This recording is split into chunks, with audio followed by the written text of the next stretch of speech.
ಬೆಂಗಳೂರಿನ ನಾಗರಬಾವಿ ಬಳಿ ಬೆಂಕಿ ಅವಘಡ ಸಂಭವಿಸಿದೆ. ಮಾಳಕಾಳದ ಹೋಟೆಲ್ನಲ್ಲಿ ಬೆಂಕಿ ಕಾಣಿಸಿಕೊಂಡಂತಹ ಕಾರಣ ಓರ್ವ ಸಾವನ್ನಪ್ಪಿರುವಂತದ್ದು. ಇನ್ನು ಸ್ಥಳಕ್ಕೆ ಪೊಲೀಸರು ಅಗ್ನಿಶಾಮಕ ಸಿಬ್ಬಂದಿ ದೌಡಾಯಿಸಿದ್ದಾರೆ. ನಾಗರಬಾವಿ ಬಳಿ ಬೆಂಕಿ ಅವಘಡ ಸಂಭವಿಸಿದೆ. ಮಾಳವಾಳದ ಹೋಟೆಲ್ನಲ್ಲಿ ಇದ್ದಂತಹ 5 ಪೈಕಿ ಒಬ್ಬ ಸಾವನ್ನಪ್ಪಿರುವಂತದ್ದು. ಇನ್ನು ಸ್ಥಳಕ್ಕೆ ಅಗ್ನಿಶಾಮಕ ಸಿಬ್ಬಂದಿ ದೌಡಾಯಿಸಿದ್ದಾರೆ. ಹೋಟೆಲ್ ಮೇಲೆ ವಾಸವಾಗಿದ್ದಂತ ಸಿಬ್ಬಂದಿ 5 ಜನ ವಾಸವಿರ್ತಾರೆ.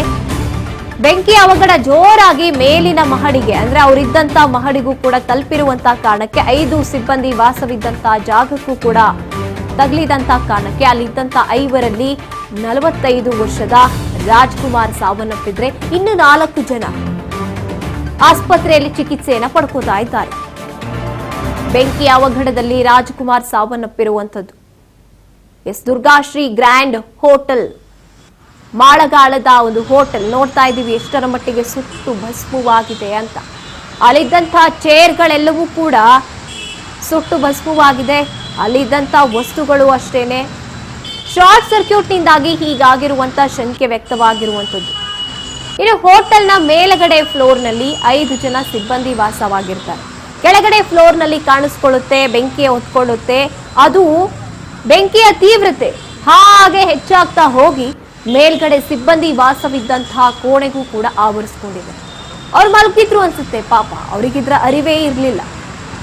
ಅದರಲ್ಲಿ ಒಬ್ಬರು ರಾಜ್ಕುಮಾರ್ ಅನ್ನುವಂಥವ್ರು ಸಾವನ್ನಪ್ಪಿದ್ದಾರೆ.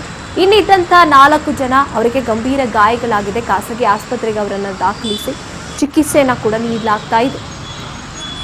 ಶಾರ್ಟ್ ಸರ್ಕ್ಯೂಟ್ನಿಂದ ಹೊತ್ಕೊಂಡಿದೆ ಬೆಂಕಿ ಅಂತ ಶಂಕೆ ವ್ಯಕ್ತವಾಗ್ತಾ ಇರುವಂತದ್ದು. ಇನ್ನು ಪರಿಶೀಲನೆ ನಡೆಸ್ತಾ ಇದ್ದಾರೆ ಪೊಲೀಸರು, ಅಲ್ಲಿಗೆ ದೌಡಾಯಿಸಿದ್ದಾರೆ. ಹೇಗಾಯ್ತು ಇದೆಲ್ಲ ಅಂತ ಪರಿಶೀಲನೆ ನಡೀತಾ ಇದೆ.